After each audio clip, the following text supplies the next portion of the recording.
Thank the Honourable Gentleman for North East Fife for his contribution, and I think the whole House recognises, as he does, that there are a number of areas where the Foreign Office and indeed other aspects of government, despite all the other excitements that are going on, still has a very active role to play, and I think we can be very proud of the work that we do. He will know that we are also a penholder at the UN in relation to Yemen, and of course there was a UQ that I answered only 10 days ago in the House on that particular matter.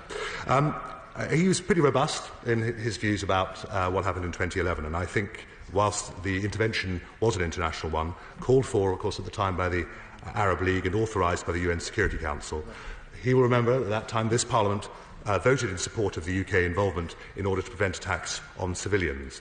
However, I think he is correct that after that intervention, whilst the UK played a role in trying to ensure that there was a further planning for a Libyan-owned UN-coordinated stabilisation effort, that did not come to pass in the way that we would have liked. There were clear early successes in the immediate aftermath of 2011 that were not sustained, and indeed General Haftar himself, of course, as the Honourable Gentleman will be aware, was himself in exile for some 20 years, having fallen out with the Gaddafi regime at the beginning of the 1990s, returned, was regarded as an international operator, had close connections with the US administration.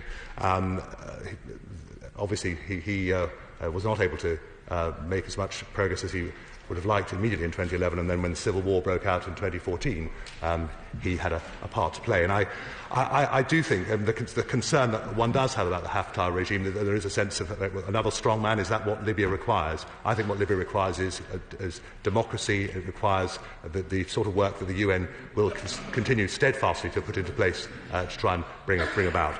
And my biggest concern, I guess, is that it is very evident that General Haftar's position is that he doesn't regard democracy as being an important way forward for Libya. And clearly, he has obviously a number of other groups that are associated with him who are working in I think, in a rather negative way, not least they have religious connotations, whether it's from Egypt, the UAE and elsewhere.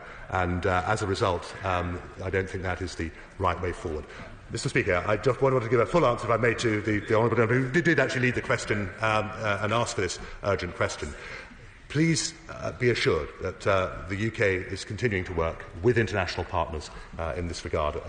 We take very seriously our responsibilities in that part of the world, and as the Honourable Gentleman is well aware, the implications of a failed state for Libya in terms of migration flows, obviously, which already have been fairly substantial over the last 3 or 4 years since civil war has broken out, are obviously very worrying. And indeed, it is evident that the international community will need to work together for quite some time to try and bring stability to that country.